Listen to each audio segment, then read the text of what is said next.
Hello, my name is James Stamboni, autistic disabled artist, among other things. I figured it might be good to do one of these videos where I talk about my medical condition slash disability. There's a whole section of my website devoted to it if you prefer reading things, but it might be nice having something here in this space as well, something that can be shared. So, in October of 2016, I was prescribed levofloxacin, a fluoroquinolone antibiotic. It was for a damaged toenail that had failed to heal properly. I stubbed my toe on a dumbbell while I was cleaning. I went to the emergency room and the doctor said the toenail had to be removed. He collected some fluid from underneath the nail, and a day later I was at the podiatrist getting the nail removed. Podiatrist cleaned it up, redness went away, fluid was gone as well. I asked the podiatrist if he thought it was infected, and he confidently said no.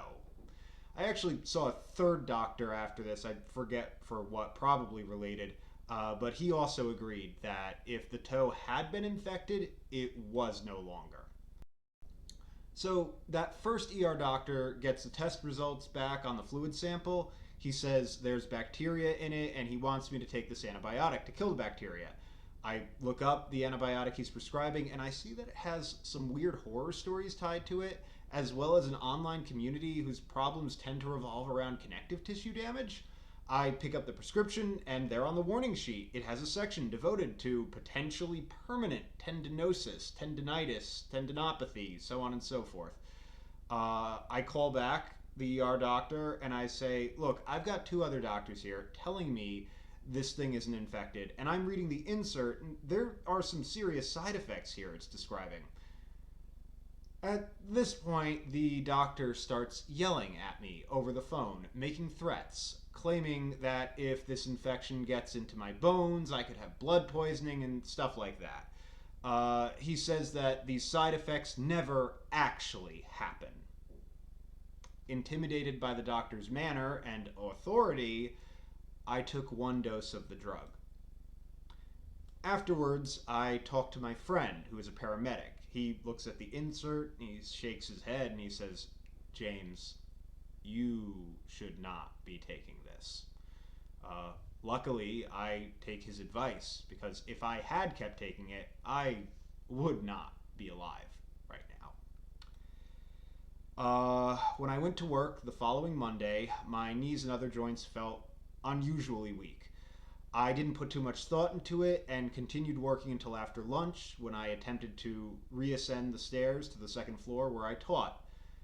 The back of my right knee gave out from just walking up one flight of stairs. I was 29.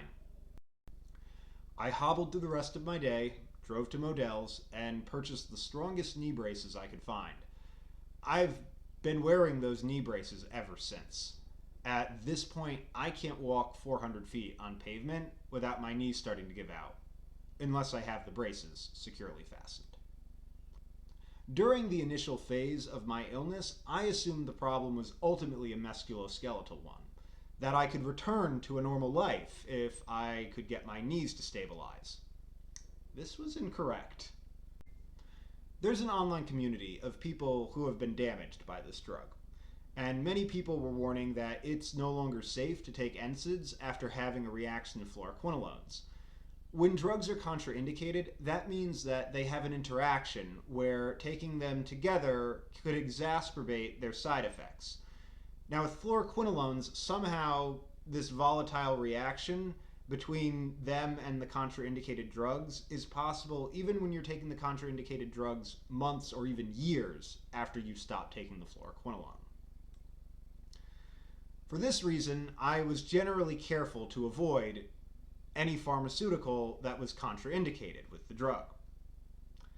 This was compromised when I was forced to take off work for an extended period when my knee damage got to the point where I couldn't make it through a full workday. During this time, I had someone falsely report me as suicidal. Cops showed up at my door and refused to leave unless I agreed to go to a hospital and talk to someone. I clearly explained to the doctor that I was situationally depressed and not suicidal, but once someone decides you're mentally ill, nobody has to take anything you say seriously anymore. They create their paper trail, and I was told that I had the option of waiting a week to get a court order for my release, or I could agree to enter a local psychiatric facility. This was not actually a choice because I was being kept in a small, plain white room with tile floors that I couldn't walk on without injuring my knees. If I had stayed there for a week, I would have injured myself, and I also would have actually gone insane. When I ended up at the psychiatric facility, they ignored or aggravated all of my physical injuries and attempted to treat me for delusional psychosis. Then, when they started believing me, they tried treating me for chronic depression. This is despite the fact that my depression was clearly situational and not caused by a chemical imbalance in my brain. Unfortunately, the SSRI that they gave me was contraindicated with fluoroquinolones, and the warning sheets that I insisted they give me did not refer to fluoroquinolones as fluoroquinolones, but rather as quinolones, or, as I was pronouncing this new word, quinolones. See, at this point, I had never said the original word out loud. It was just a long word that started with the letter F, and I didn't recognize this Q word. The following day, I felt renewed debilitation in my knees, ankles, neck, and shoulders. This got even worse on the second day that I took the SSRI. It reached the point where I lost the ability to walk down the hall to the cafeteria. I guess at this point, the psychiatrist decided that it was a liability keeping me at the facility, and they stopped giving me drugs and released me. About a month after this, I decided to use some St. John's wort for the neck and back pain I was still having. I had used St. John's wort for several months after my initial fluoroquinolone exposure, but before I took the SSRI. St. John's wort is not contraindicated with fluoroquinolones. There was no reason in my mind that I should have to worry about suffering musculoskeletal damage from using St. John's wort. Anyway, that's exactly what happened. In trying to make sense of what was happening to my body, I looked up all the contraindications for St. John's wort. And that's when I saw the SSRI that I had taken in the mental hospital. The reactions were forming chains with one another. My chain theory would ultimately be validated as I progressively began reacting to more and more things. I tried to avoid taking any pharmaceuticals that were contraindicated with those first three things. However, apparently St. John's wort has some kind of interaction with turmeric, and turmeric with chocolate. I began losing foods.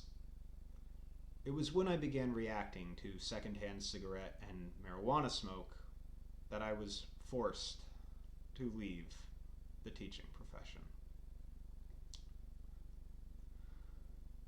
Around the same time, I was forced out of my home of 7 years because my downstairs neighbor was smoking in his apartment, in violation of the lease. Ultimately, for about 3 years, I was forced to seal myself in my new apartment. I didn't open windows or install air conditioning during the summer. I bought large air filters, which I would turn on for 15 minutes anytime someone opened the front door in order to bring me food. And while they did this, I would hide, sealed, in the bedroom with padding at the underside of the door. There were a couple of different treatments I tried to reverse the progression of the reaction chain. An earlier one targeted DNA addicts, with the idea that each new reaction was another set of molecules binding onto an ever-lengthening addict chain somewhere within my DNA. This showed some success, but the treatment involved the exhausting use of infrared saunas and required that I wasn't being exposed to any low-level reaction-inducing substances during any given phase of treatment. This is when I was forced to reduce my diet to 3 foods for extended periods. The other problem with this treatment is that fluoroquinolones are present at residual levels in non-organic beef, dairy, and pork. After I initially reversed my reaction chain, I made a point of eating these foods again in large amounts. After a month, I intentionally took a first-degree contraindicated pharmaceutical, and in doing so confirmed that the fluoroquinolone exposure from just eating those foods was enough to restart my reactions, although they were conspicuously weaker this time, apparently proportional to the amount of fluoroquinolone residue that had entered my system. The treatment that I use to this day is both less exhausting to use and more thorough in its benefits. It's a synthetic version of a molecule called urolithin A. Urolithin A is marketed in certain circles as an anti-aging supplement. It causes damaged mitochondria to kill itself so that the body can replace them with new, undamaged mitochondria. There is a lot of speculation in the more scientific end of my online community that our range of symptoms largely or in part derives from mitochondrial damage. After a month of using the urolithin A, my reactions were only half as strong as they had been when I started it. A month later, the dietary reactions had reached a point where they were unnoticeable. There are some indications that I might still be reacting to everything, just at such low levels now that it's unsymptomatic. If this is the case, if I were ever exposed to concentrated fluoroquinolones again, my reactions could come back with full force.